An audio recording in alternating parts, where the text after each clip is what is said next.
Welcome to The Collective Voice, a podcast that amplifies issues affecting technical hiring. The Collective Voice is brought to you by eTeki, a technical interviews as a service platform which helps hiring teams focus resources on the most qualified people for IT roles. This episode kicks off a series on diversity and inclusion. My name is Amanda Cole. I'm the Vice President of eTeki, and in this podcast, I talk with Recruiting Daily President William Tincup on the topic of regionalism and recruiting. I'm so grateful you've tuned in to listen.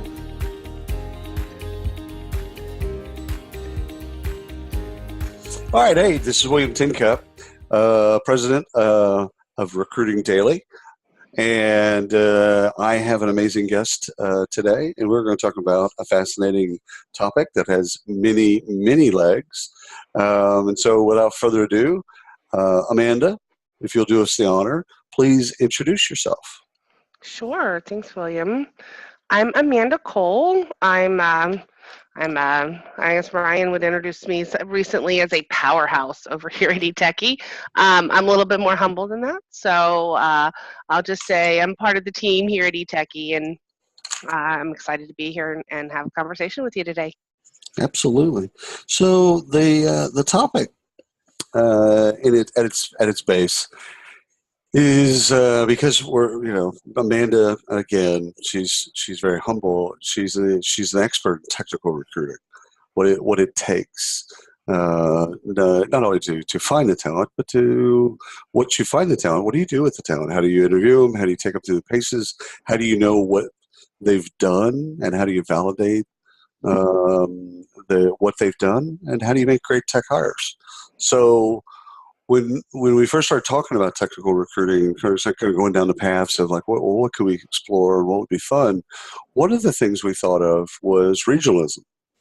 How it is different in Austin, Texas, to Seattle, to Mumbai, to pick a place on the planet. And is it similar? Is it different?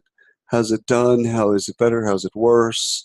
So we're going to start with the umbrella. And the umbrella that we want you to understand is, what is regionalism, in tech recruiting? Is there such a thing? And if so, how does it play out? How do we think it plays out?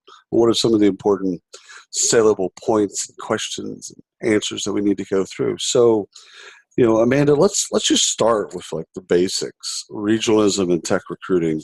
What's your take on that? So regionalism, I guess you could be very literal Mm-hmm. and make it about your geography, right? But I think that when it comes to regionalism, that it also has to do with your contact sphere. That you think about those that you have a close relationship. So I think what we're talking about today, just kind of at that high level geographic, is going to apply as the conversation kind of unfolds today. So as it applies to recruiting, it's looking in your own backyard, right? Mm-hmm. And having that eligibility requirement that, this is not a position that could be remote. This is a position where likely they're going to need to come into the office, and that you want to recruit someone locally because maybe you don't have the funds to relocate the right talent. Right. It's funny. Earlier in the week, we talked about kind of cultural norms, and one of the questions that I asked the person was, what's the difference between tech recruiting in Silicon Valley and Hyderabad? And the gentleman he's like, well, it's hard in Silicon Valley, but it's, believe it or not, it's a smaller community than you expect. Like everyone kind of knows the path where someone has been, Right. Somebody that's been there, and they can kind of track back where you came in, who you've worked for, what projects you've done, and it's you still got to go through all the vetting. But you can kind of map back to kind of some of the things they've done. Because in India, it's not like that. You have people that will tell you that they've done something, and you don't really have a great way of really kind of figuring out if they've done that. And then we kind of talked about LinkedIn and like, well, everyone lies on LinkedIn. They do. Right. Right. But there are some So things about your LinkedIn profile that will let you know if someone is lying. that's right. So it's like, if some of it might not be as sinister as we think it is. Like when we say lying, it's such loaded words. Like, oh, lying, oh my God, that's bad. Well, Embellishments. yeah, exactly. Bloated. Oh, You I don't was have to go straight to fake. right. Yeah, fraud. You automatically go right to Fraudville.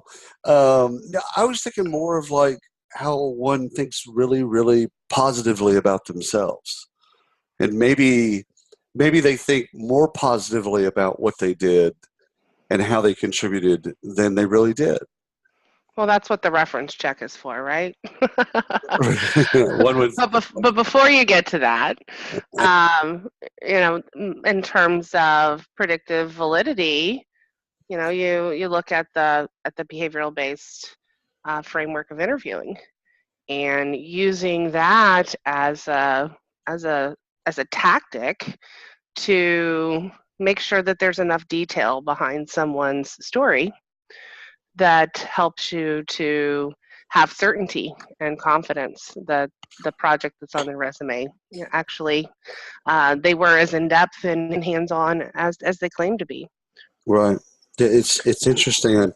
I in my mind, and this was much later after the conversation, but in my mind, I was thinking about the concept of bribery and how in certain parts of the world bribery is normal.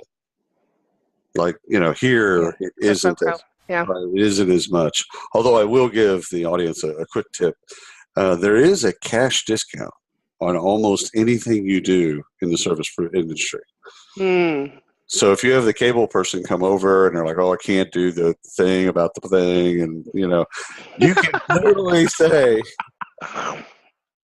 if I were paying cash, I have some cash, but if I paid cash, you'll find in most of those instances, not all, but in most of those instances, that the cash price changes some of the dynamic Yeah. of.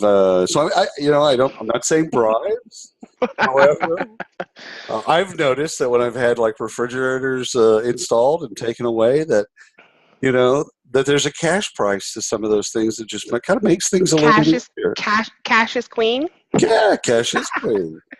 But the idea of bribery in certain countries is not just normal; it's accepted. It's a part of doing business. And so I also thought of like, well, embellishment, not the sinister fraudville, Mhm. Mhm. but just embellishment might also be cultural. There might also be some cultural aspects to it. But what your point of, okay, it could be cultural or not cultural, getting down to the root of what did you do? What do you know? And confirming, without any bias, Yeah. confirming those things.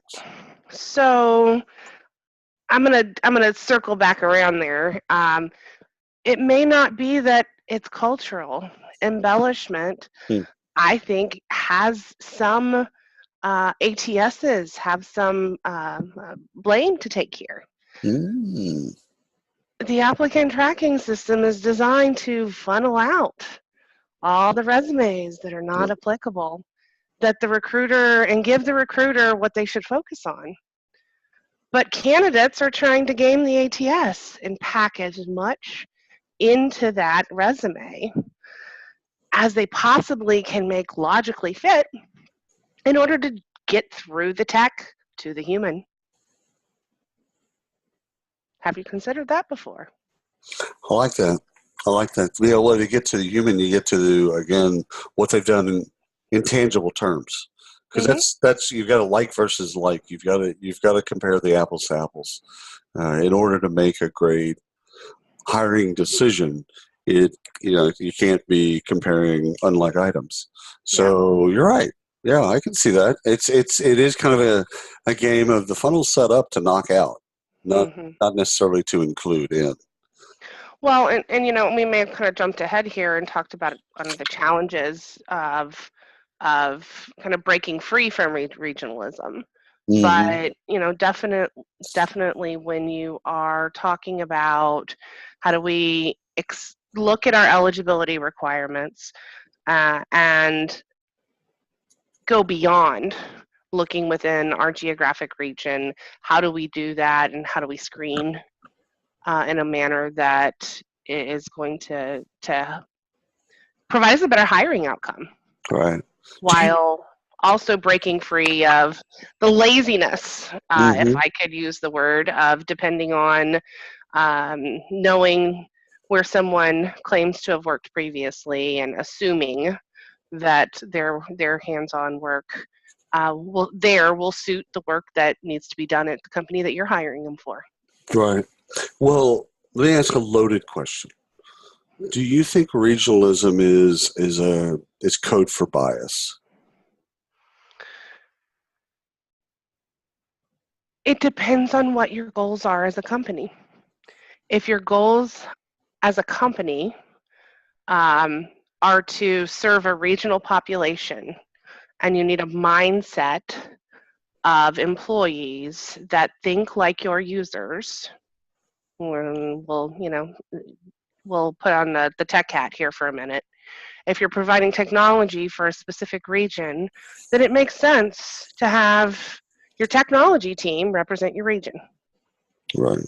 If you're designing technology and delivering services nationally, globally, then yes, if you just recruit regionally, Hmm. you're going to put bias into your technology. Right. Right. Yeah, it's interesting. I was thinking about here in Dallas. SMU has a wonderful computer science program, but outside of that, there isn't. Even though there's a lot of colleges here, it's really the best one. And Hmm. so, if you're hiring technical talent here in Dallas, you'd probably look for someone that went to SMU Hmm. or had ties to SMU in some ways. And so, again, to your point, you know, there's a bias there, but I also think you nailed it on, represent a population that's representative of who you're serving. Hmm. And if you're serving kind of let's just say in that instance, a Texas audience, or even a more hyper local North Texas Hmm. audience, then a degree from SMU makes sense on one level. The capabilities, we're still, we haven't even gotten the capabilities. We're just dealing with some of the stuff that's outside of the capabilities. Yeah, more of that surface level. Hmm. How we knock people in, knock them out. Um, I wanted to ask a question about desperation, and does this change regionally with talent and talent pools? Do we, let's take Seattle. It's a hiring kind of a mecca. It's hard to find technical talent. So Silicon Valley, Manhattan. Hmm. There's certain Hmm. places in Austin actually is Yeah, hard it to find is. technical talent. Um, do you think that desperation and regionalism? Do you think that leads to kind of lesser expectations Desperation for what? To fill a role? to fill a Desperation. role? Yeah, to fill a role. And I'll tell you where the idea comes from. Okay. And it might help with context. So, like salespeople, every day you don't have that salesperson, you lose the ability to have those sales, right? Yeah. And so there's a cost to every day that position's open. There's an actual opportunity cost there. Yeah. With people that code, there's also an opportunity cost for Yep. every Technical debt is what technical I like technical to right. call it. Yeah. Yeah. There's and so yeah, every day you lost 7,000 lines of code for every Yeah. day that person wasn't in the job. And I'm dealing with like areas where it's Hmm. hyper hard to find talent. Yeah.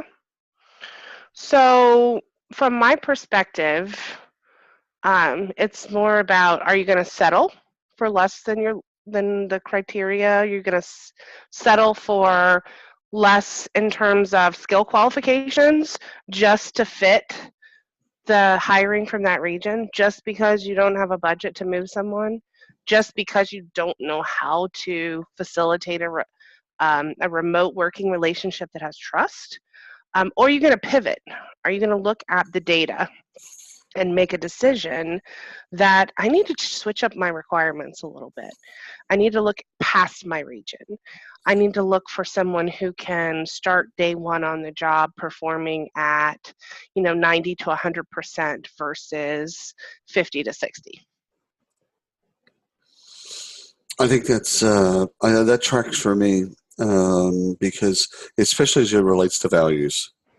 You can suffer on some things, but if you hire someone out of desperation, essentially because you're trying to fill that technical debt or minimize the technical debt, and that person is outside your values, then you're going to you're literally creating another problem by letting that person in, because it's going to surface no matter what. The alignment with values, it's like capabilities, critical.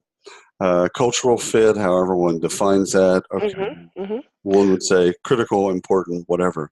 But alignment with values, if we're not aligned values-wise, all that other stuff kind of fades. It falls down.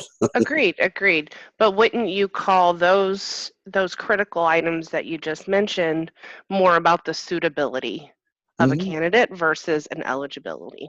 Yeah. So tweak your eligible factors. Right. Stay hard and fast on suitable. Right. And sometimes, going back to bias, once you've had exposure to someone who didn't meet your original eligibility requirements, but hits it right on the head when it comes to suitability, your eyes become open and you no longer have that fear of, I have to recruit in this region. Right. And by doing so, you start opening up all kinds of different ideas, as you said, virtual work, telework, team-based things that working from anywhere, letting the outcomes become more or less the game and not how one gets to the outcomes. What's interesting about that to me is that's a management thing. It is. Right? It is. Like, do you have to see the person every day? Do you trust that person? Do you trust that your project plans will drive the outcome that they're supposed to have, so that if that hire follows the project plan to the T, uses those collaboration tools, gets on Hangouts or Skype and communicates with the team regularly? I think this whole collaborative work environment where you can get in and work on the same projects simultaneously and see one another in those tools working, that's got to come from the top, that we're willing to let systems provide transparency of who's doing what when, that then generate that trust and that level of accountability that has to be there, that everybody's going to get it together and meet the deadline and make the client happy. And again, I think some of that gets back to suitability and the values of leadership and management, that basically can let go and say, listen, here's the outcome. Here's how we're going to get to the outcome, and we have to communicate. We can do that in a lot of different ways. Let me ask you about good examples and bad examples of regionalism and tech recruiting. Can you think of any that are either of those? Good examples or bad examples of regionalism? I don't know. I put out a blog a while back on a list of various biases that we have inherently. And those inherent biases, one of them was kind of depending on where someone else has worked, versus kind of confirming yourself, doing the reference check, having the conversations about what they've done and what the outcomes were. Another one is universities, the one that you brought up with SMU. Mm-hmm. The others deal with going back to,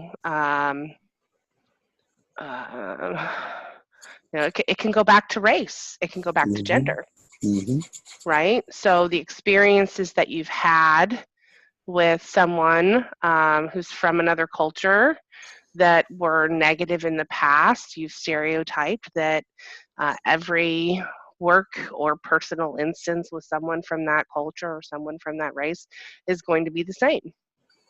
Right. Do you, and again, loaded question, do you think regionalism and how it relates to tech recruiting, do you see that, or have you seen that from a perspective of the old boys club? Yeah. I mean, it's actually, to pull back the curtain and be transparent, the eTeki advisory team, we have one female and the rest white or Indian males. Mm-hmm. And we are being transparent, and we are putting together our recruiting plan for the coming year and how our advisors are going to become more diverse. Yeah, that gets to your point of we've talked about a bunch of times regional representative population versus right. Yeah, right. We serve a global technical recruiting community. Right. And so our advising team, as well as our staff, need to be representative of that user population, and so we're going to do something about it. Right. Well, and it's good. First of all, that's values again, kind of driving some of this. It's good that you know it. It's good that you're reflective.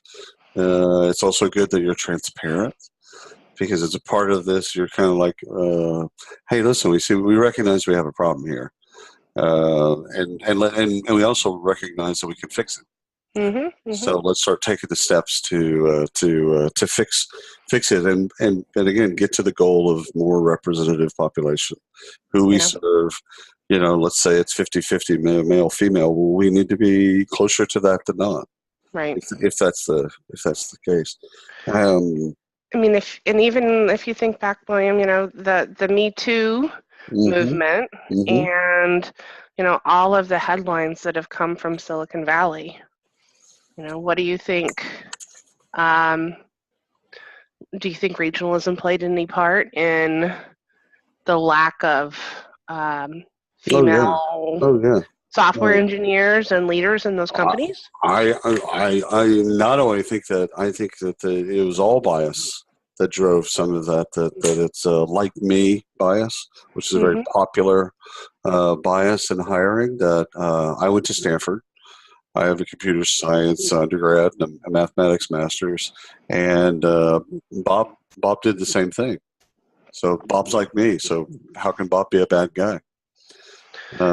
So that like me bias, I think got us to a place where it was homogeny. And part of what I truly believe, and this is me speaking here, is that the screening process in IT departments today primarily is driven by a technical interview panel. And technical interview panels mostly have an odd number of individuals who sit on them, so that somebody's vote, breaks the tie. Right. But these technical interview panels, how can they get away from, well, this candidate walks like me, talks like me, thinks like me. I think they'll be fun to work with. Yep. Hello.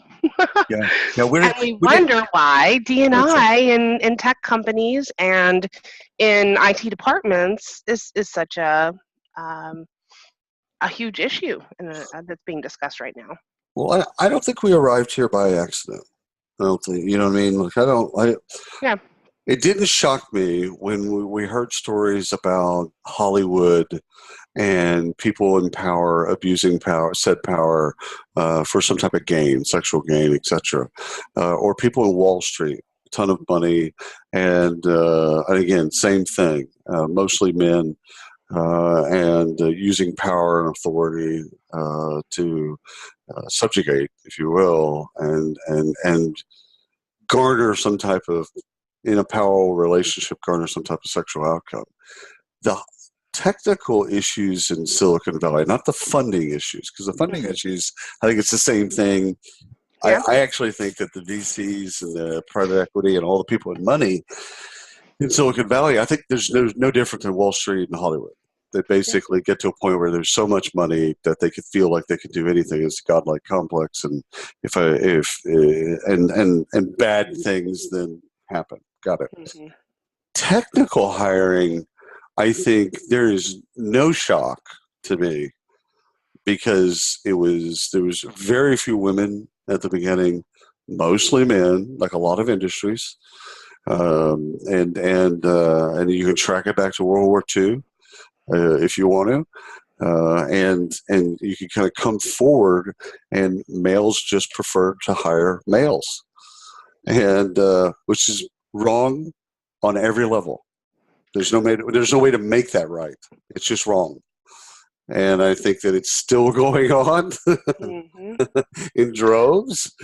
And if I may, it wasn't even that those were the individuals that were employed in Tech First. Even the women who were employed in Tech First, men got credit for what they've done. That's right. What was That's that movie? About NASA. Yeah. NASA. The female team that got NASA to the moon. Yeah. And of course, that's 50 years later we can tell that story. Right. Which of course is shameful. I mean, it's all men, carry around this burden of even the good men, which there are some. There are lots of them. They carry this burden because these stories, why did it take 50 years? Why did we allow, either through passive or otherwise, why did we allow these stories to be not told in the way they should have been? And again, it's men taking a stand. The women are already taking a stand. Women will take care of themselves. Men actually have to stand up and go, you know what? Sally's the best candidate. And in that room, when it's uncomfortable, when there's 4 other men that are on the hiring panel, you got to be that guy that says, yeah, I hear you. It will be easier if we hire Ted because Ted's like us. But problem is Sally's better. We should be getting better and not be thinking about how it's going to be easier to hire Ted. And once Sally's hired, Sally be included in all of the same team building event, the unofficial team building event. That's exactly right. So that's right. There's a bias. Right? There's a bias in all that stuff that's male centric. Let's go to the baseball game together. Let's go drinking. Let's do our own fantasy football league. Yep. All those things exist, and are all. Again, it's like the. We don't talk about poor communities anymore as being black or white. Because it's taboo. We basically say or you could use code words. Underserved. It's underserved. It's an urban area. Urban, yeah. What is urban area? What does that mean? Is that a barrio? I mean, like what is a ghetto? Like what are we actually saying when we say those words? I think those things happen every day in the technical hiring world, on both the hiring, recruiters, sourcers. We've got fail there because they're looking in talent pools where they can find people that they know that will go through. So we've got to change all the way back to sourcing and go look at groups where there's high density of women in tech, or LGBTQ in tech, or slice inclusiveness in any way you like. But in tech, and go into those areas, bring those candidates out, so that we have a panel of candidates that looks like the panel of Americans, that we would get. Right. Let's make them look similar, and then the best candidates should win. Meritocracy should prevail. The best candidates should win. And but this is massive change in sourcing, recruiting, and hiring. Right. Screening. Screening, yep. Screening and then hiring. Question. Great question. Yeah. You've got to change. I can't let that go. No, that's where my passion is. Nor should you. Again, there's bias inherent in that system, right? And we all have to recognize it on one level for it to change, right? So, and then when we do change it, we've recognized it before we can say, all right, it's not a one size fits all solution, is it? Right. No, it is not. It's multidimensional, just like diversity. Yep. I know it's cliche, but on a podcast, the best visual representation, and I'm a visual processor, so I got to say it. If you've never heard diversity is like an iceberg, that is the visual that you need to have when we talk about multidimensional issue and solutions. That there's so much more beneath what you see that you need to at times step away from and really say, how can we be more inclusive? How can we be more flexible on eligibility so that we get better candidates so that we aren't desperate? That's right. I really like the way that you separated in regionalism. You separated suitability and eligibility. And suitability is something it's carved in stone, and eligibility is something written in pencil. I have a dream for a downloadable in the future. Can't stop thinking like a marketer. Love it. to help our listeners and our customers do this within their own recruiting. So exciting, more to come. All right, more to come. You're just going to leave us hanging. That's what you're doing. You're teasing. It's a cliffhanger. No, that's fair. That's come back and hear us again. So let's kind of sum up regionalism for folks that are listening. And again, the basis of tech recruiting is really the hiring that we care the most about right now, and how we can look inward, be a little bit more reflective potentially, and really look at the world in those eyes that you really set out, suitability and eligibility, and learn from that, and learn where we can be flexible and should be flexible, and where we really shouldn't be flexible. What's your parting words, advice that you would give the audience? My parting words are, keep your user, your end customer, top of mind. Don't settle if the data points to pivoting on your eligibility factors. Suggest it to the hiring manager. Talk about the pros and cons, and just try it. There's no hurt trying an experiment, right? And then finally, if you're part of a company that uses technical interview panels, examine that you are bringing as many diverse candidates into the pipeline to really help those IT team members have good choices when it comes time to make those offer decisions. I love it. Parting shots for me is regionalism can be a good thing and can be a bad thing, and you have to really look at both suitability and eligibility in the ways that you've laid out for folks. That you've got to know when it's good, when it's bad. Yeah. And there's a lot of reflection.